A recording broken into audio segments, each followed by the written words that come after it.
Hello, WFG teammates. We're here in the Atlanta studio with a live audience to do specific training on our business format system.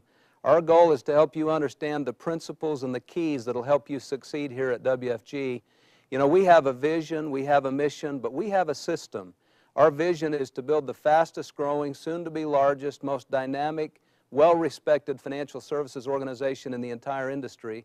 Our mission is to help families become financially secure. That's a mission that motivates.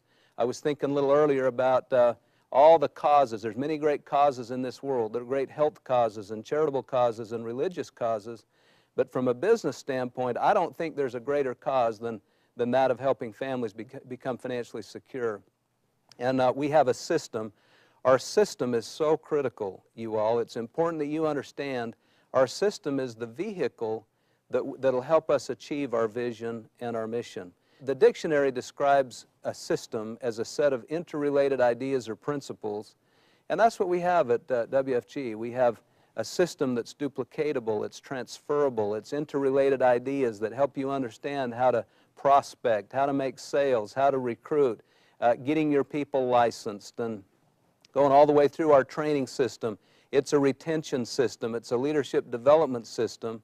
And all these things can help you in building your business and becoming successful here. I've long been taught that you find a plan that works, and our system works, our plan works. You do it over and over again. I've been taught that the rapid repetition of the right, simple things can lead you to an inevitable explosion in our business. And then you develop a cookie-cutter exactness, a coachability to do it exactly like others are teaching, and again, you can succeed. I believe the size of your success is inseparably connected with the size of your belief in our company, your belief in our cause, and your belief in our business format system. There's 5 of our best leaders, our greatest leaders, that are going to be training you today on these business format system steps, these 6 steps that can lead you to success. And I believe if you'll learn those steps, if you'll focus, work hard, master the implementation of these, and then get good at teaching them to others, you can build an incredible business here, you can help others build a great business here, and your dreams can come true here at WFG.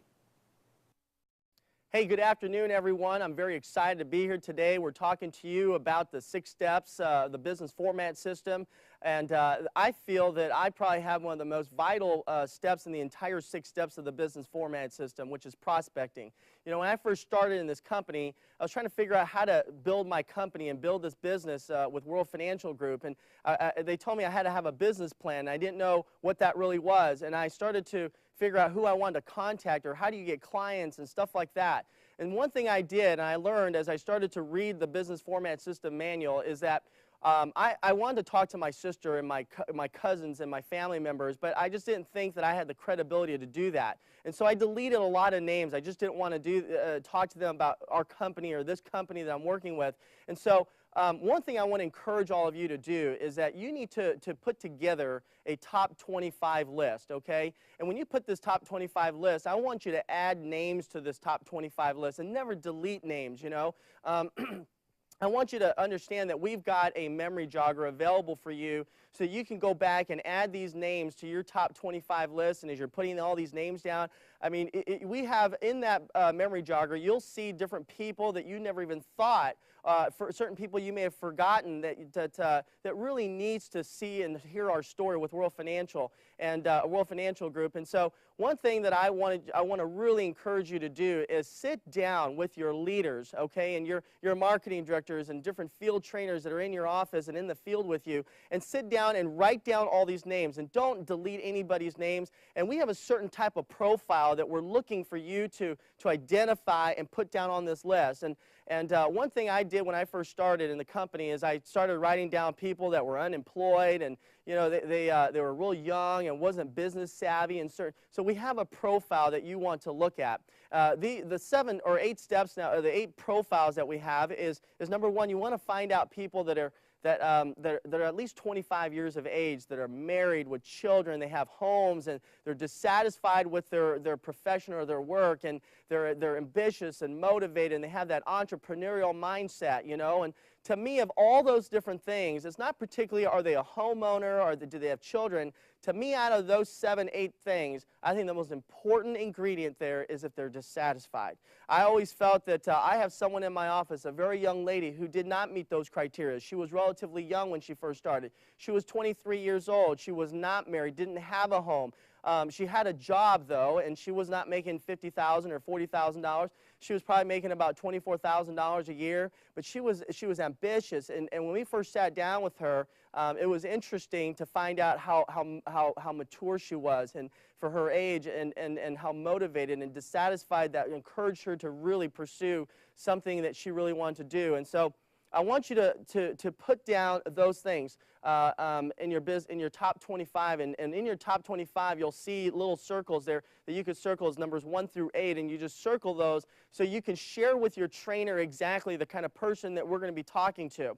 And there's 3 different markets, you guys, that you can start to penetrate or to work with. Number 1, the first market that you want to work with is your natural market.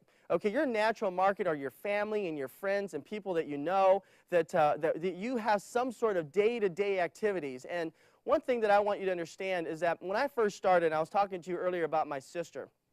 My sister, she's a very strong critic, and she's kind of a black and white type of girl. And when I first sat down and I wanted to talk to her about this, I mean, she kind of gave me the cold shoulder, and she wasn't very interested in this thing. And it was interesting as I started to tell her more about what we were doing in our story. It was interesting as she sat down and I just wouldn't give up on her. She really realized that there was a need for financial guidance. And so she started asking me a few more questions, and of course I didn't have all the answers at the time. And I asked her, I said to my sister, I said, Stella, I really need your help, need your support. I mean, I just kind of told you about our company, but I don't really know the dynamics of it. And I'd like to have you sit down with my trainer, and he can give you more information about our company. And so I put her name down. And my best friend, one of my best friends, his name was Ruben. And it was interesting because when I called Ruben, he wasn't very excited either. You know, he just kind of asked me about my background. John, you don't have experience in financial services. And I said, that's okay. I'm learning. I'm trying to get into a new profession, a new career. And so I told him the same thing. I said, Ruben, I really need your help. If you can help me out, I'd like to put you in front of my trainer and my leader, and he can give you more information about our company. And there were certain people, as I had my first 2 experiences with my sister and my best friend, I started to, again, as I went back earlier and said you not to delete names, I started to delete names, and I didn't want to call my warm market and people I knew, my family and friends, I didn't want to call them. And so what happened was they did not know that I was in the financial service business. And what ended up happening is that I had a family friend that we're very close to. They're kind of like, I would say, godparents, if you would. And they actually want to go and refinance a house. And they want to buy some insurance and do some financial planning stuff. And so they actually, it was interesting because they didn't do the business with me. They actually went to another company, and they actually did their own financial plan with another financial service company. They actually did their mortgage with another financial service company. And really, I lost that business. And so when I turned to them and I said, why is it that you didn't do business with me? And it was interesting to find out that they were saying to me that they did not know I was in financial services. And so I lost that business because, again, I was embarrassed to talk to people. I was ashamed maybe of getting some neglect or a rejection or whatever it might be. And so I neglected to let them know I'm in business in financial services. Let me ask you something. Remember when you first graduated from high school or you graduated from college, what did you do? You had these little cards that you sent out to everybody letting them know that you just graduated, you just got this new job, that you just, you're going into a new profession, and you had these announcements that went out to inform people in your warm market, your family and friends, that you were basically going into that career, you're going into this business. Well, that's no different than what we do here, is to let people know that you're here in this business and that you're learning and you're training and you're really trying to build something. And so I really want you to understand that there is a lack of financial education out there, the financial literacy, and it's your responsibility that the people around you that are close to you that need this information, financial guidance and whatever it might be. Now, you may not have all the answers at first, and that's why we really want to encourage you to sit with your trainer and have your trainer go out with you and sit in front of your natural market and help you build your business that way. What was one of my other best friends, his name was Charles. Charles and I had not spoken in a while, And so I called him up just to do some lunch, and I wanted to let him know I was just starting in a new profession. And so I met with him, and we went out to lunch. I got to his house. We started talking. I said he was living in this very, very beautiful home. And I said, hey, I said, this is a pretty good house for the kind of profession you're in. And he says, well, actually, this isn't my house. I'm actually house sitting. And I said, well, that's interesting that you're house sitting, you know, and then you got this beautiful home and all that. I mean, you ever thought about going into some other business? And we just started talking a little bit. And what was interesting is that afternoon, the person that he was house sitting for, the lady came into the house that afternoon. Obviously, it's her home, and so she came in. And so I did not know her. She was a total stranger to me. And so I want to talk to you about getting into another market. We call that the friendship market. Okay, and when she first walked in, I introduced myself, and I said, hi, I'm John Shin, and you know, Charles introduced me, said this is a friend, et cetera, and we started to develop a rapport, if you would. And so what we did is we put together for you, in the business format system, if you actually look at it, there's something called FORM. It's F-O-R-M. And so how did I stir up a conversation with this lady as I started to understand what F was and what O was, what R was, what M was, and you know, we did, I don't like literally go F-O-R-M, but I just kind of started talking to her about, you know, her family. I said, wow, this is a beautiful home. And I said, I'm excited that Charles is here and house sitting for you. And we just started talking, you know. And the first thing I asked her was the O. And O really stands for occupation. And I asked her, hey, so I said, what do you do? And she said she was in fashion design. And I started asking her about fashion design. And we started developing a relationship and talking about her occupation. And I want to go over a series of questions that I use in the field to really develop relationships and turning strangers into friendships. First question I asked her is, I said, so what do you do, which is her occupation, and she says, I'm in fashion design. The next question I asked her was, I said, hey, I said, how long have you been doing that? And she says, oh, I've been doing it for about 20 years. And I said, wow, that's a long time. I said, like, well, how do you like what you do? And she said, well, it's okay, you know, it pays the bills. I got a pretty hefty mortgage, as you can see, but, you know, I mean, what could I do now? And all of a sudden, I started to sense a little bit of dissatisfaction there, you know, which is one of the 7 profiles that we talked about earlier. And so I said, so how do you like what you, I mean, you don't seem very excited about what you're doing. And she said, no, not really, you know, I mean, at this, I'm too old now. And I said, well, how old are you? And she said she was in her 40s. I said, that's not old. I said, you know, that's still young. I mean, you've got a great future ahead of you. And I said, well, what exactly is it that you don't like about your profession?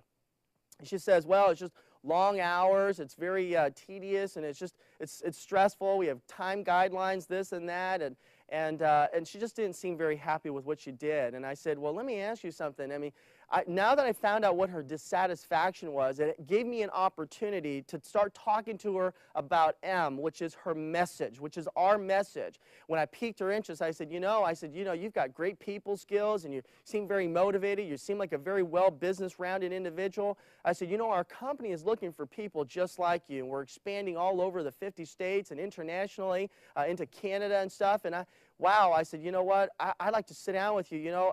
I don't have all the information, but I do know that my manager, he's a marketing director with the company. I'd love to have him sit down with you and tell you more about our company and the opportunities. And that was kind of it. I just kind of planted a seed. And it was really interesting because within 2 days, she called me back. I didn't even have to call her. She called me back to find out more information about our company. And so that kind of gives you an idea of how to work that O and that occupation, And the other thing that was interesting is I went to a car wash one time. And we're sitting out there at a car wash. I'm sitting there mid-afternoon, just sitting there, and a bunch of people were getting their car washed at the same time, and we're starting to have this relationship. And I looked at a few people out there, and we kind of had eye contact, and I kind of said to one of the ladies, I said, hi, how are you? And she said, well, I'm doing great. And I said, so what do you do? And we went down to O, and we started, and she says, I'm in real estate. I said, wow, that's great. That probably gives you an opportunity to get out in the field more and not just stay behind a desk. And she says, oh, yeah. She says, I can't stand behind a desk. I mean, I've got the personality. I got to get out in the, in the open and stuff. And I thought, well, that's great. And I said, so what does your husband do? Are you married? And she said, well, yeah, my husband's, I'm married. And I said, well, what does your husband do? And it turns out he's an engineer. And I said, well, that's great. You have a family? You have children? And she started saying, well, yeah, we have 3 kids. And I said, well, that's great. I said, I've got 4 kids. And we just started talking, and we started talking about family. And all of a sudden we started talking about how hard it is to raise children, and because we're never prepared to raise children, and we started talking about it. She said, I know. We started talking about babysitters, and what we have to do is take them to games, and we just really started building this rapport, you know, and all of a sudden I started taking this stranger and turning her into a friend, and we started having this great common ground. All of a sudden I said to her, I said, how do you like what you do in real estate? I mean, how long have you been doing it? She says, 2-3 years. Wow, that's great. I said, how do you like it? And she says, well, it's pretty hard, you know. I mean, you know, it's commission-based, it's this, and it's just hard to find the clients. And, you know, the company I work with, the training isn't all that great. And all of a sudden, guess what started happening again? I started to find what? Dissatisfaction, going back to the original seven things. And I said, you know what? Our company is looking for people just like you know, and I think we might have a solution for you. I mean, I don't make any guarantees, but I think that we have a very viable solution, but I don't have all the answers, and I'd like to maybe have you talk to my marketing director. He's one of the great leaders in the company. If you give me your name and number, you have a business card? And sure enough, she goes, yes, here's my business card, and all of a sudden, here's my cell phone. They gave me their cell phone. I handed it over to my leader, and my leader made the contact. We got it. And so I want you to understand that F is for family, O is for occupation, R is for recreation, and that's another great thing. Sometimes you might ask him, say, hey, what do you do for sport? Do you play golf? Do you do some tennis? What kind of activities, curricular activities do you do? And maybe you do martial arts, or you dance, or whatever it might be. And so I start to ask a lot of questions. And I want you to understand that our business, when you control the point of contact and when you're prospecting, you'll always want to make sure that you are the one asking questions. I've always learned that the person who asks questions is always in control. And I'll give you a good example of that, is that when my wife and I, we learned this very quickly. I used to come home and my wife would say, where you been all night? And I said, well, see, if I start to answer my question to my wife, and I said, well, I was out with the guys tonight, and then she goes, well, where'd you guys go? We went to happy hour, we went to dinner, or we went to a movie. Oh, what did you see? And so all of a sudden now my wife is in control of our conversation. And so one thing that I learned to do real fast is I started not to so much answer the questions, but answer questions with questions. So in other words, like this, my wife would say, well, where were you tonight? And I'd ask my wife, I said, well, where do you think I was? Well, she'd say, well, I don't know. So all of a sudden, who's got control now? I've got the control. You see, I'm the one asking questions. So I said, well, where do you think I was?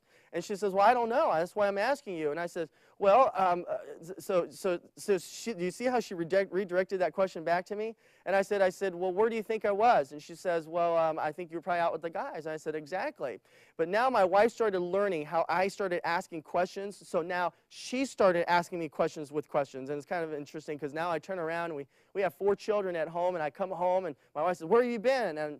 And I said, well, where do you think I've been? And she says, well, it concerns me that you're asking me where you think I was, and that's why I'm asking you that question. And so, well, the fact that you're asking me this question, honey, I'm concerned because I don't think maybe you trust me that I was out with the guys or something. And she says, well, should I be concerned? I mean, the way you're describing. And so we're going back and forth. Of course, our children are having a field day because they're looking at mom and dad going back and forth. And so I want you to understand that you control your point of contact based on the questions you ask, and I always ask questions. One thing I want to reiterate again, which is, hey, what do you do? That's one of the greatest opening lines, which is occupation. Hey, what do you do? I'm a doctor. I'm an engineer. I'm whatever it might be. Next question is, how long have you been doing it? Another question is, you don't seem very excited about what you do. Because whenever you ask someone, how do you like what you do? I mean, the typical answer is it's okay, it pays the bills, you know, it's all right, it's temporary, and sometimes they say, oh, I'm just doing this right now part-time just to find something else. And so then the next question is, well, you don't seem very excited about it, and they say no, and then the follow-up question is, what are you not excited about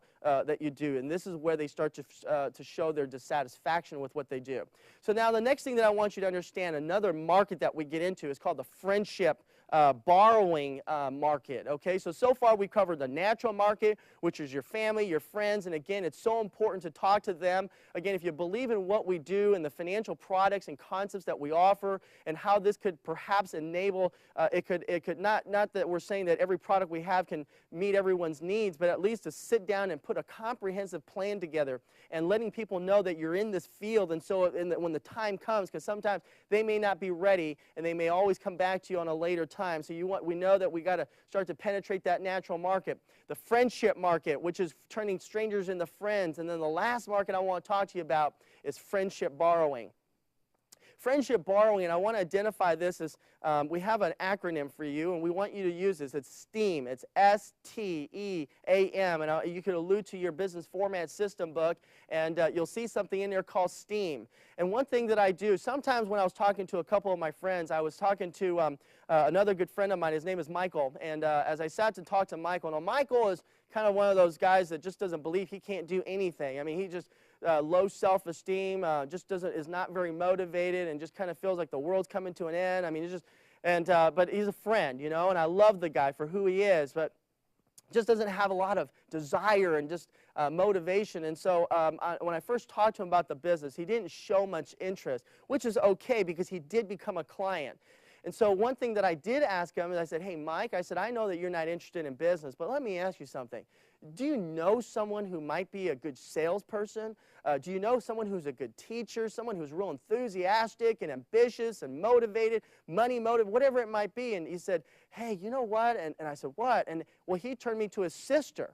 And his sister came into the business with me. Again, so I contacted the sister, and again, I got that from friendship borrowing because Mike may not have been interested, but his sister was. And I talked to his sister, and then she came in, and we started building. And guess what? We sat down with her, and then we started sitting down and building a business plan for her and putting a market together, you know. And the first thing we did is we got together, and we said, first thing we're going to do is get your top 25. And then she showed a little bit of reluctance because she thought that I just wanted her top 25 to get into her top 25, but it wasn't so much to get into her top 25. I wanted to help her to build her business and to build her company within World Financial Group. And so one thing that I did is I put down the top 25, and we started talking about working together and making phone calls. And so we sat down and we made these calls, and so all of a sudden that business started flourishing. So I want you to know that prospecting is not a difficult thing. It's very simple, but it's something that you're not used to. And as you start to do it more often, it becomes a day-to-day thing. It becomes a part of your day-to-day habit. And I'll give you a good example. I was actually on my way here to Atlanta to make this tape for you for this company and for this group here. And I'm very excited to put this tape together with you guys, this training video, because I think it's such a great thing. And we never had things like this when we were building our company within this company several years ago. But as I got here, from the time I left Los Angeles and coming into LA, I literally picked up 17 phone numbers. 17 phone numbers. And how did I do that? By friendship marketing, okay? And turning friends into strangers into friends. Let me give you an example. When I first got there to the airport at LAX, the first person I met was the lady who's standing behind the counter, the ticket counter, and it just happened that there was nobody in line, and so we just started a conversation, and she actually started a conversation saying, she said, when I first walked up, I actually had our company ring on, and she asked me, she says, hey, well, that's a pretty nice ring. She says, what is that? And I said, well, this is a ring that our company gives when you start to make $100,000 of income, and you know, if you add diamonds in there, it shows you additional $100,000 of income. And she says, wow. So she says, what do you do? I said, well, I'm in financial services. And so now remember one thing, if you know what their profession is, don't ask them what they do. So I asked her, I said, so how long have you been working here? And she said, well, I've been here for about 6 months. And I said, well, how do you like what you do? And so that was the whole thing. And that was my first person. And then when I got into the airplane, I started to talk to the flight attendant, and there were 2 flight attendants that I started to build that relationship with. And then I sat in a seat where there were 2 people sitting side by side, and I started to talk to them. And then then I got out, and then I started going. We went to out into the floor, and we talked to the baggage claim people. And I mean, there were so many different people. The guy who picked us up at the airport, we started talking to him. We got to the hotel. We talked to the ticket counter person. We went out and had dinner. We met that person. Now, we got all these different names, and all these different people are prospects that I can talk to. And I want you to understand that you cannot be afraid to talk to people. People are looking for opportunities, and you've got the ability to talk to people about our story and the opportunities that we have. And I want to just tell you guys how much I appreciate you, and I hope that this video and step 1 of what I've taught you here today will help you build an extraordinary business. Thank you so much for your time. We'll see you at the top.